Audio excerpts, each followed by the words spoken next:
Matthew chapter 14, verse 19. Then he ordered the crowds to sit down on the grass, and taking the 5 loaves and the 2 fish, he looked up to heaven and said a blessing. Then he broke the loaves and gave them to the disciples, and the disciples gave them to the crowds. This miracle is one which is very well known. And so we need not go through the details of the miracle. But I noticed something here. When the disciples brought to Jesus the lunch of this little lad, 5 loaves and 2 fish, he took it, and the first thing he did was to bless it. Having blessed it, he broke it and gave it to the disciples and said, "Go and feed them." Now there were probably about 15,000 persons there. There were 5,000 men, not counting women and children. They were made to sit down in 50s, and the disciples were to go and feed them. To feed them, Jesus blessed the loaves and fish, broke them, and gave to the disciples. I realize that for the people to be fed, for the people to be blessed, the loaves and fish had to be broken. There were not even enough to give to all 12 disciples until they were broken. They could not provide the miracle until they were broken. The hungry could not be fed and satisfied until they were broken. Whilst they were in their whole state, they were inadequate. Inadequate for the need that was to be met. So I look and I realize there is a pattern for the blessing.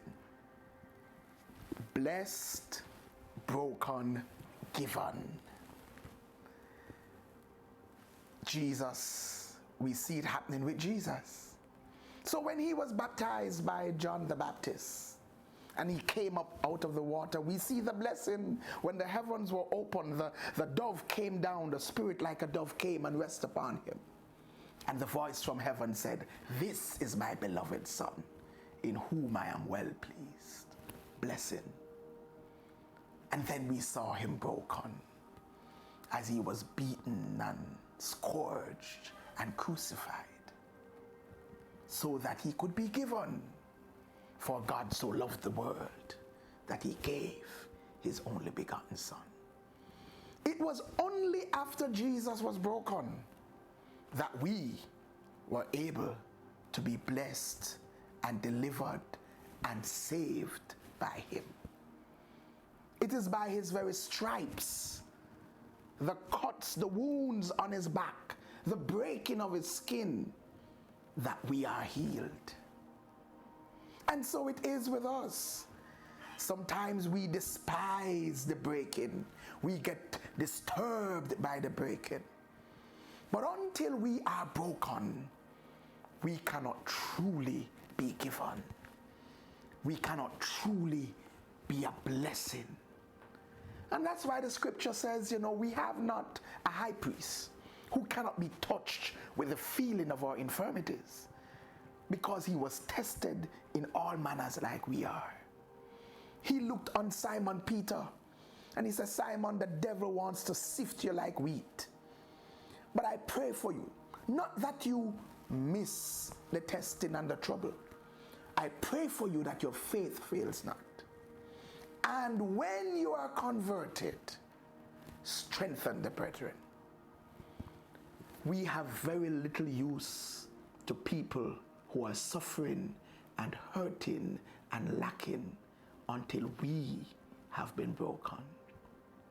Until we know what it feels like to be broken. Until we know for a fact that God is a healer and a deliverer because we have been there. There is a blessing in being broken. So that prophecy you received, he just blessed you so that he could break you to make you relevant. How can you serve others from your brokenness? Let's talk about it. Like, share, comment, and subscribe. Don't forget to hit that notification bell. And for more, join us at 9 a.m. on Sunday mornings at 10 Union Square, Crossroads. If you can't be there in person, join us virtually via Facebook Live.